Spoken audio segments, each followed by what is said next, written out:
A secret so powerful that it transforms shame into strength, failure into wisdom, and broken people into unshakable beings.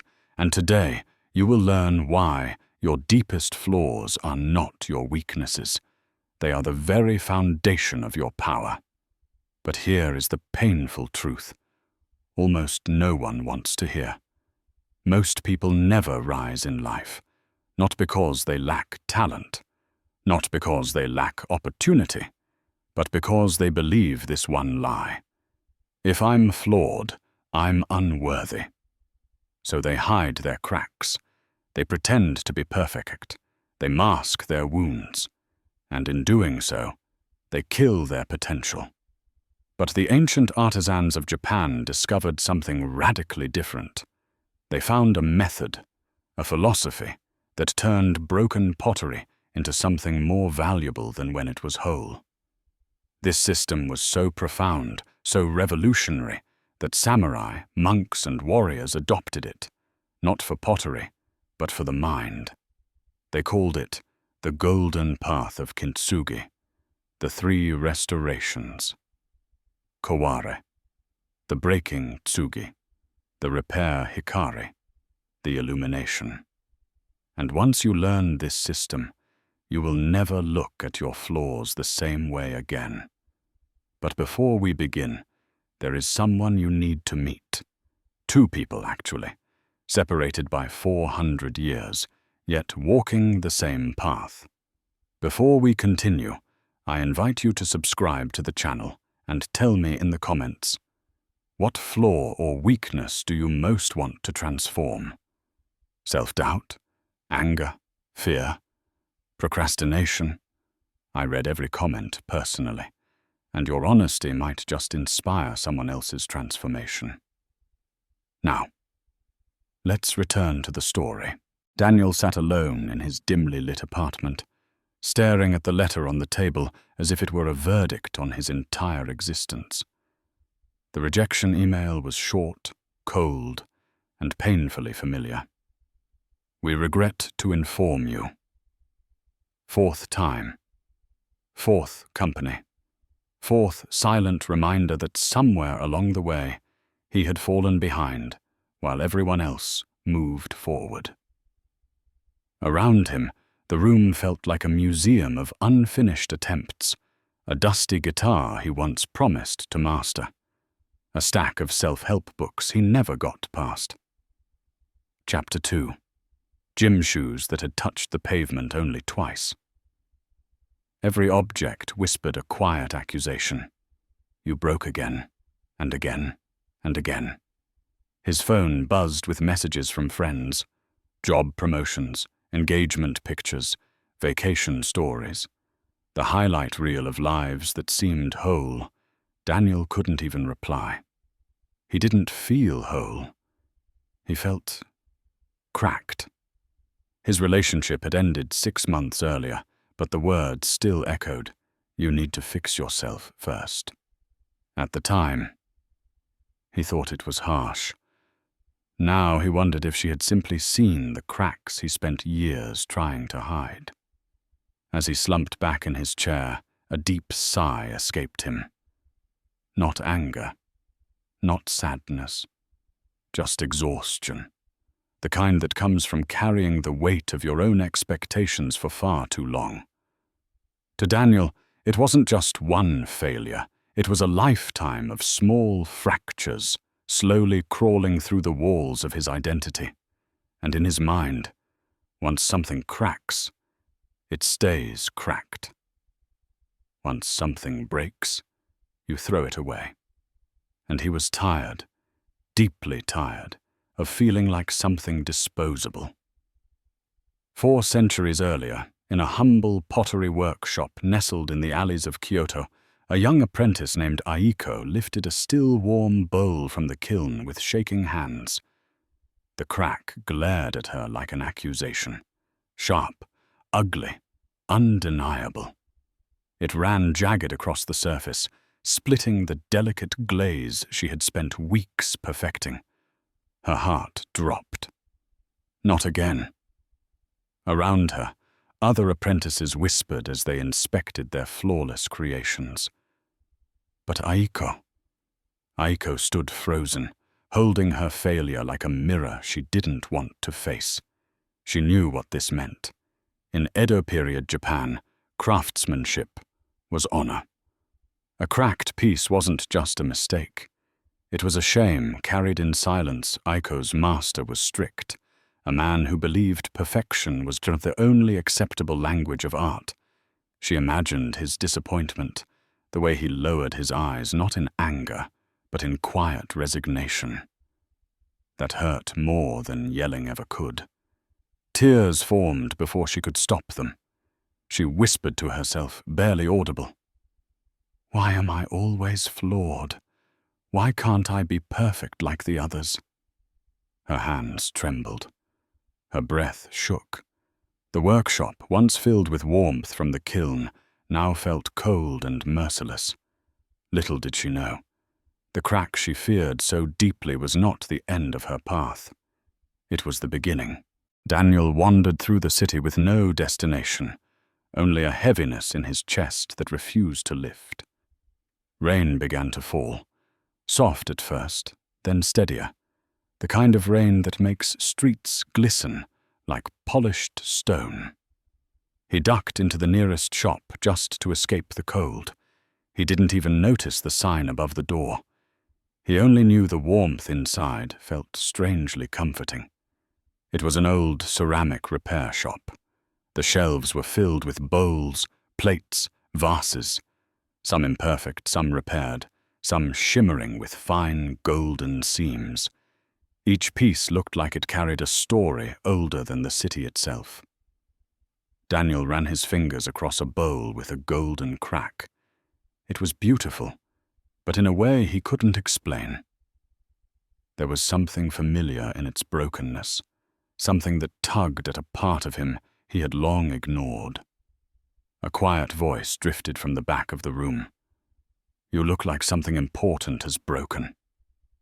Daniel instantly turned.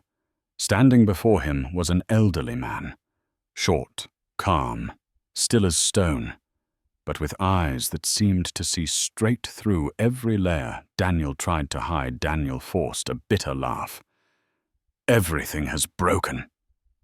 The old man nodded, not with pity but with certainty, as if this was exactly what he expected to hear.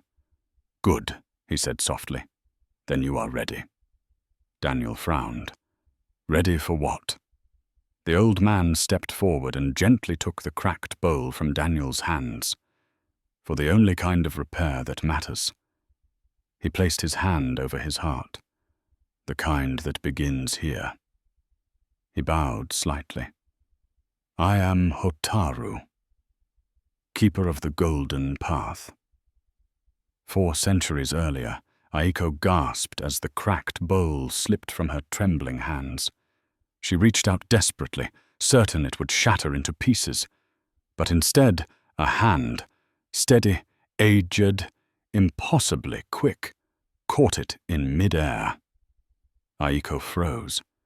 The man who stood before her seemed out of place in the workshop. He wore simple robes, the color of worn parchment.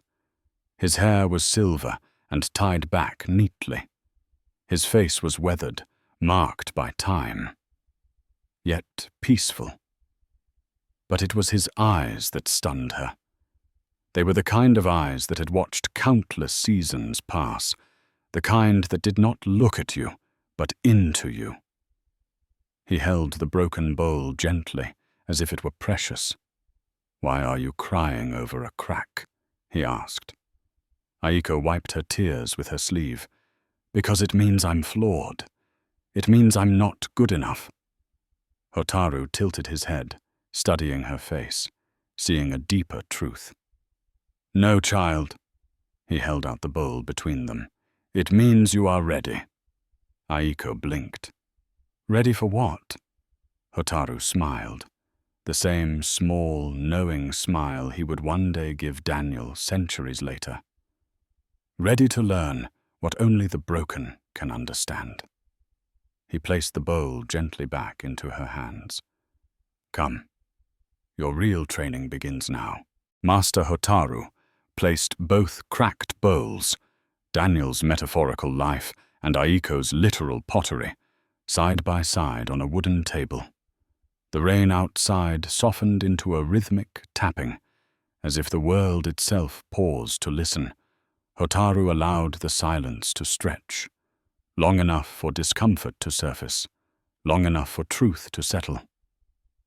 Then he spoke. "The world taught you to hide your cracks," he began. "But there is an older truth, one the masters understood long before your world was born." He traced the cracks on Aiko's broken bowl with a gentle fingertip, as though reading a language only he could understand. "There are 3 restorations you must walk if you wish to turn flaws into strength." He lifted one finger. 1. Kaware, the breaking a second. 2. Tsugi, the repair, a third. 3. Hikari, the illumination. Daniel leaned closer, unsure whether this was philosophy or madness. Aiko, centuries earlier, mirrored the same movement. 2 souls separated by time, yet united by the same trembling hope. Hotaru continued, "Miss even one stage," his voice quiet but sharp, "and you will remain fragile for the rest of your life." He looked at them. Daniel through the dim modern light, Aiko through the sunlit dust of the Kyoto workshop, and said the words that would define their journey. "Your cracks are not the end. They are the beginning." Most people run from their cracks. Daniel did too. Aiko as well. Brokenness is uncomfortable, painful, unpredictable. So people cover it with distractions, wrap it in excuses, or bury it beneath pride. But Hotaru refused to let them hide. He lit a single candle between them, a small flame, flickering but unwavering, and said, "The first restoration is accepting your brokenness without denial, not romanticizing it, not masking it, not explaining it away. Just seeing it, clearly." Hotaru handed Daniel a small notebook, worn, soft, the pages lined with faint ink. "Write," he said. "Write everything you hate about yourself." Daniel hesitated. He had spent years avoiding these thoughts, escaping them through work, entertainment, brief relationships, momentary distractions. But now, he had nowhere to run. His voice trembled as he wrote aloud, "I'm not confident. I'm not disciplined. I ruin opportunities. I disappoint people. I fear trying because failing hurts too much." Each sentence felt like tearing open an old wound. Hotaru didn't interrupt, didn't console, didn't soften the pain. He simply watched with calm acceptance. "Good," he finally said. "Your ego is cracking. Let it break. Gold cannot enter a wall without an opening." Daniel swallowed hard, feeling both exposed and strangely relieved, like breathing for the first time after years underwater. In Kyoto, Hotaru presented Aiko with a new bowl, smooth, unblemished, perfect. Then he said something that shocked her. "Break it." Aiko froze. "You never, ever break a finished piece. It went against every rule of pottery." I can't," she whispered. Hotaru folded his arms. "And yet you break inside every day." Aiko clenched her jaw, tears burning her eyes. Slowly, with trembling hands, she lifted the bowl and let it fall. The sharp sound echoed through the workshop. She gasped, covering her mouth in horror. She felt like she had committed a sin. Hotaru knelt down beside the shattered pieces. "You fear being flawed," he said, "but fear only grows in darkness. Bring it into the light." Aiko exhaled shakily, realizing the truth. She had spent her whole life trying to be perfect, so no one would ever see her cracks. Modern psychology has a name for this stage: radical acceptance, the moment when you stop resisting what is real. A study from UCLA found that when you name your flaws out loud, the brain's amygdala, the fear center, calms down. Shame decreases. Cognitive clarity increases. In other words, seeing the crack clearly is the first act of healing. Hotaru's tone sharpened. "But beware!" He held up a cracked bowl that had been glued poorly. The pieces misaligned, the surface uneven.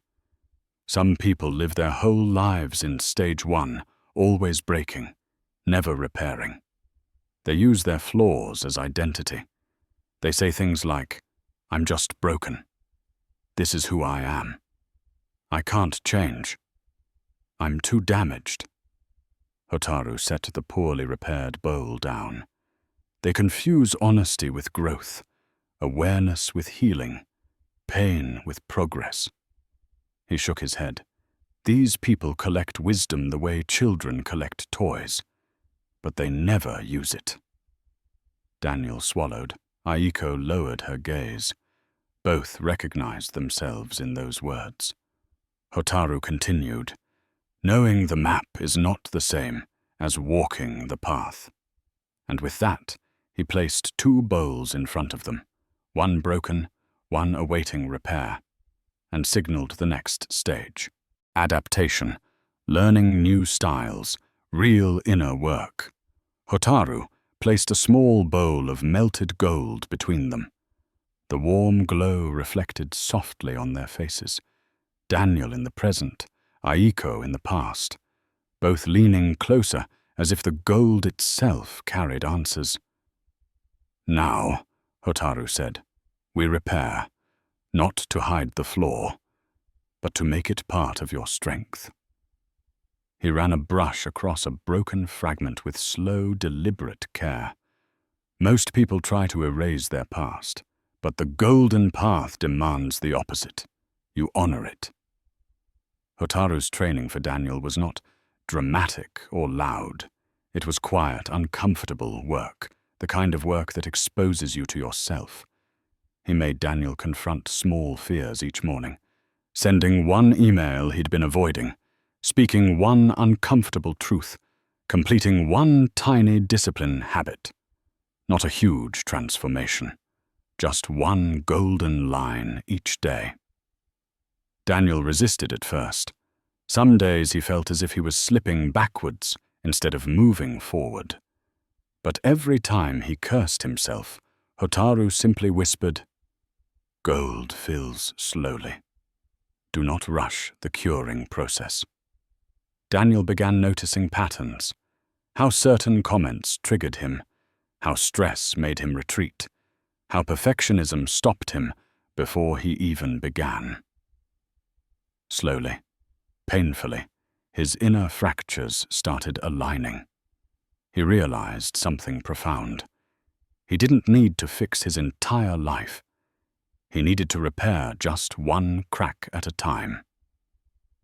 While Daniel wrestled with inner repairs, Aiko worked with her hands, grinding lacquer until her fingers blistered, mixing powdered gold until it gleamed like sunlight, applying it with a brush so thin it trembled between breaths. At first, she grew impatient. Why did it have to be so slow? Hotaru answered her frustration with silence. Then gently, if gold dries too quickly, it weakens. If you rush your healing, it breaks again. Aiko learned to wait, to breathe, to let the bowl rest while the gold deepened and hardened. Days blurred into weeks, and one quiet morning, as she polished the repaired bowl, she gasped the crack, the one she hated, now shimmered like a river of sunlight.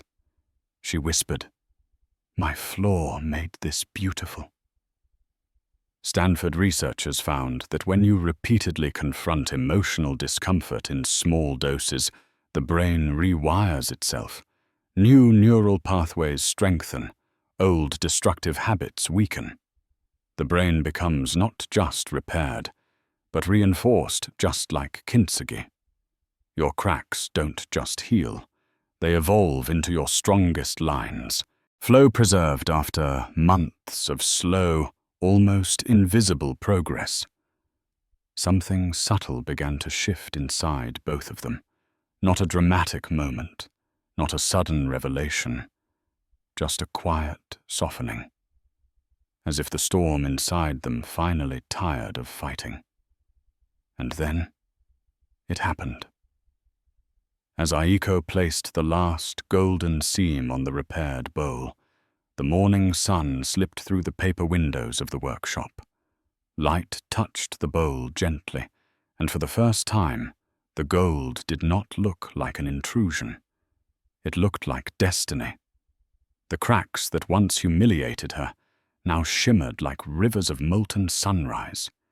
Instead of hiding the flaw, the gold honored it, elevated it, celebrated it. Her breath caught in her throat. Suddenly, memories surfaced. Every mistake she had tried to bury, every flaw she'd tried to erase, every moment she had whispered, "I'm not enough." And yet, without those moments, she wouldn't be here. Without those cracks, the gold would have nowhere to settle. She ran her fingers along the golden lines and whispered, "My cracks didn't ruin me. They rebuilt me." For the first time in her life, Aiko stood tall, not because she was perfect, but because she was imperfect in the most beautiful way. Daniel woke one morning and caught his reflection unexpectedly. But this time, he didn't flinch. He didn't sigh. He didn't look away. He didn't search for what was wrong. Instead, he saw the things he had never allowed himself to see. A man who survived heartbreak.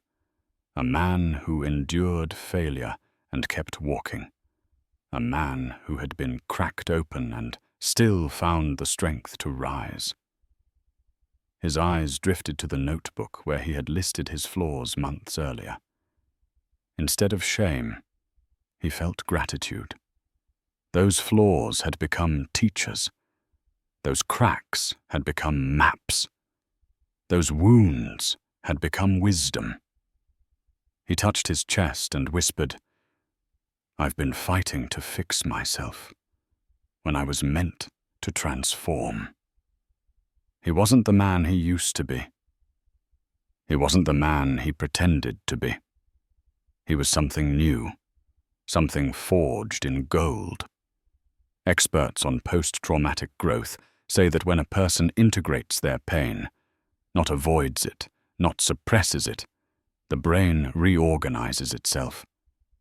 Emotional scars become psychological armor. The nervous system becomes more flexible. Identity becomes stronger, clearer, more resilient. In other words, you don't return to who you were, you evolve into who you were meant to be. Just like kintsugi. Hotaru gently placed the repaired bowls before them, Aiko's glowing softly in candlelight, Daniel's metaphorical one reflected in his eyes. Kintsugi was never about pottery, he said. It was always about people. He raised 3 fingers, one for each restoration of the golden path. Hotaru placed a hand over his heart. Every emotional wound leaves a crack in your inner vessel. He explained that avoiding pain is like pretending the crack isn't there. It weakens the structure. Stress leaks through it. Anger hides inside it. Fear breeds within it. But when you revisit the moments that hurt you, not to relive the suffering, but to understand it, gold begins to form. Daniel realized that heartbreak taught him his capacity to love. Failure taught him resilience. Loneliness taught him depth. Aiko realized that shame taught her humility. Rejection taught her hunger. Mistakes taught her mastery. Your scars don't hold you back. They shape you. Hotaru lifted a brush dipped in gold. Every mistake is a map pointing to mastery. He described how warriors trained by failing thousands of times. But studying each failure until it revealed a secret, Daniel saw how his past attempts at discipline weren't useless. They were data, signals, feedback pointing him toward what actually worked. Aiko saw how each cracked piece taught her patience, how each flaw helped her see the bowl's deeper structure. When you treat your failures as information, you climb faster than those who chase perfection. Hotaru pointed to the final golden bowl. You are not the person who cracked, you are the person who rebuilt. Your identity is not a snapshot of your worst moments. It is the collected gold of everything you survived. Daniel no longer identified as broken. Aiko no longer identified as inadequate. They became something new, not despite their cracks, but because of them. Hotaru's expression hardened, a rare intensity in his usually calm eyes. But the modern world, he warned, teaches the opposite path. He explained how people hide their flaws behind filters and photos, fake confidence, forced positivity, busyness, perfectionism, denial. They polish the outside while the inside quietly fractures. A flawless mask, Hotaru said, is the heaviest burden to carry. He held up an unfinished bowl, smooth on the surface but hollow and unstable within. This is what modern people become, perfect on the outside, fragile on the inside. Then he placed a golden-lined bowl beside it. This is what you must become, authentic, strong, unbreakable, because you have broken. Hotaru slid a scroll across the table. Walk this path for 30 days, he said, and your life will not be the same. 1. Write down your biggest flaw, honestly, not your excuse, your truth. 2. Break the shame, say it out loud. Shame dies in the presence of honesty. 3. Choose one flaw to repair this month, not 3, not 5. 1 crack equals 1 golden line. 4. Create a micro-action, tiny, simple, repeatable file. Do it daily for 30 days. Consistency is the brush. Time is the gold. 6. Track your cracks. Progress is invisible until you record it. 7. Celebrate each golden line. Progress without celebration becomes punishment. Hotaru looked at them and at you and said, if you hide your cracks, you stay broken. If you honor them, you become beautiful. Years passed. Then decades. Aiko, now an elderly woman with silver hair and steady hands, was known across Kyoto as the artisan who could turn even the most shattered pottery into works of breathtaking beauty. People traveled from distant villages just to watch her restore broken pieces, not because she hid cracks, but because she honored them. Daniel, in his own era, grew into a man who no longer feared failure. He had become someone others turned to for strength, for guidance, for wisdom born through fire. His confidence was not loud. His resilience was not aggressive. It was quiet, golden, steady, the kind that comes only from a man who has met his own darkness and did not turn away. And in different centuries, Both found themselves returning to the same master who once held their broken pieces in gentle hands. Aiko bowed deeply before Hotaru. Daniel stood in silence, overwhelmed by gratitude. Both asked the same question. Master, what was your greatest regret? Hotaru's eyes softened, the way old autumn light softens when it touches the earth. He looked at the repaired bowls around him, each one glowing with gold, each one a reminder of someone's journey through pain and back into strength. My regret, he said quietly, is that I spent so many years pretending I wasn't broken, trying to look whole, trying to appear strong. When breaking was not my failure, it was my beginning. He stepped closer, placing a hand over each of their hearts, and then, as if speaking across time, he looked at you.